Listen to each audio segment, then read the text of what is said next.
నమస్తే. ఇది కథ కాదు జీవితం కార్యక్రమానికి స్వాగతం.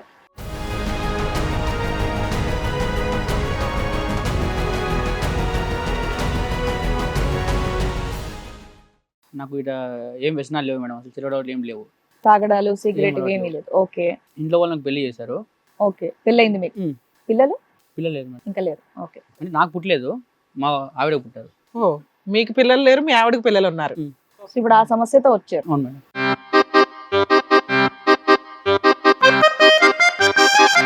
శోభనం రోజు నా భార్య నాకు ఒకటి చెప్పింది, అంటే నాకు ప్రెగ్నెన్సీ రాదు, నాకు చిన్నప్పుడు ఆపరేషన్ అయిపోయిందని.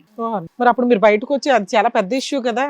ఒకసారి టెస్ట్ చేపిస్తున్నామని ఇద్దరం హాస్పిటల్కి వెళ్ళాం మేడం. అక్కడ నాకేమన్నారంటే వీరగణాలు తక్కువ ఉన్నాయని చెప్పారు. ఒకరోజు నేను ఆఫీస్కి వెళ్ళాక ఇంట్లో వాళ్ళు ఫోన్ చేశారు, భార్యకు బాగాలేదు వెంటనే వచ్చేయని. ఓకే. ఎందుకు హాస్పిటల్కి వెళ్తే మా ఫ్యామిలీ అంతా హ్యాపీగా ఉన్నారు. నేను డాక్టర్ దగ్గరికి వెళ్తే షీఈస్ ప్రెగ్నెంట్ అని చెప్పారు.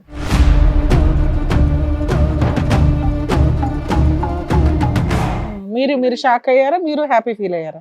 నేను నాకు పుట్టాడు హ్యాపీ ఫీల్ కానీ ఏమన్నా అడిగాను, ఇది 10 మంది చెప్తే బాగుండదు కాబట్టి ఇంట్లోకి పిలిచి అడిగాను, 4 మంది అడిగాను. అడిగింటే చెప్పింది ఇలా ఇన్స్టాలో ఒకటి మెసేజ్ చేశాను, నాకు రీల్ చేసిన వల్ల ఇన్స్టాలో మెసేజ్ చేశాడు. ఏంటి అడగగానే డైరెక్ట్ గా చెప్పేసిందా? ఫస్ట్ మనసులు కలిసాయి, తర్వాత శరీరాలు కలిసి మళ్ళీ రిధమ్ అని చెప్పేశారు. కాదు, నువ్వు అడగలేకపోయావా, నీకు ప్రెగ్నెన్సీ రాదు కానీ మరి ప్రెగ్నెన్సీ ఎలా వచ్చింది? అడిగాను మేడం, ఆమె కూడా తెలియదు అంటే. అది అద్భుతం జరిగిపోయింది ఆవిడ జీవితంలో. ఆవిడ గర్భసంచి రిపోర్ట్ నువ్వు చూసావా? చూసానండి. లేదంటే ఆవిడ నీకు కాలీఫ్లవర్ ఏమైనా పెట్టిందా? ఆమె చెప్పింది లేదని, గర్భంచి లేదని. మరి ఎలా వచ్చింది?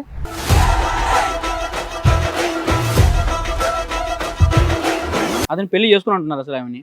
అసలు ముందు నువ్వు డైవర్స్ ఇవ్వాలి, ఆవిడ చేసుకోవాలంటే. అతను నేను అడిగానండి ఆమెని, అతను చేసుకుంటానంటే నువ్వు డైవర్స్ ఇవ్వడానికి రెడీ. అవును కదా, ఆ అమ్మాయి కంటే నీ పట్టుదల ఏంటి వాళ్ళు పెళ్లి చేసుకోవటం గురించి? నీ భార్య వాళ్ళు చేసుకోవటం. అసలు మీ ఆవిడ ఏమంటుందా? ఆయన చేసుకుంటానంటుందా? మా భార్య ఓకే అంటుంది. అతను అన్న చేసుకుంటుంది, నీతో అయినా ఉంటుందా? ఎలాగైనా ఓకే. మీ భార్య మాత్రం నువ్వు కావాలి, అతను కావాలి. అవును.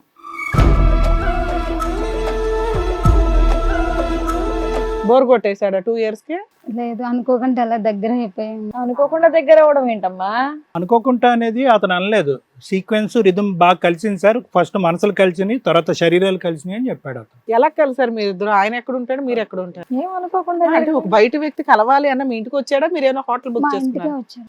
అమ్మ, ఆయన లేనప్పుడు మా ఇంటికి వచ్చారు. ఓయమ్మా, ఈయన ఆఫీస్కి వెళ్ళినప్పుడు ఆయన వచ్చాడా? ఆయన ఎప్పుడు ఎన్నిసార్లు వచ్చాడు అలా? వచ్చారు, ఒక 4-5 times వచ్చారు.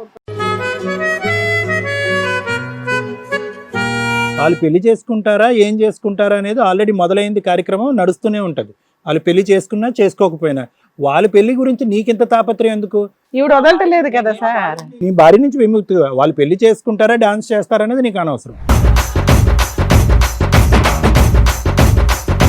ఏం చేస్తూ ఉంటారండి? ఇన్స్టాగ్రామ్ లో రీల్స్ ఎక్కువ చేస్తూ ఉంటారా? ఫోటోషూట్ చేస్తాను.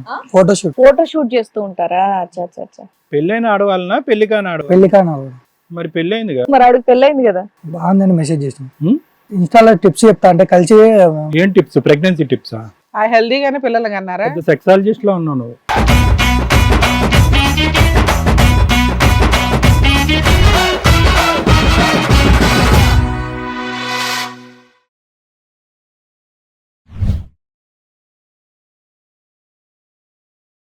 ఇది కథ కాదు జీవితం ప్రోగ్రామ్ అందరికంటే ఒక రోజు ముందుగా మీరు చూడాలి అనుకుంటే వెంటనే డౌన్లోడ్ చేయండి హిట్ టీవీ యాప్. ఇందులో మీరు నచ్చే మెచ్చే కంటెంట్ సిద్ధంగా ఉంది. మరి ఇంకెందుకు ఆలస్యం, వెంటనే డౌన్లోడ్ చేసుకోండి హిట్ టీవీ యాప్.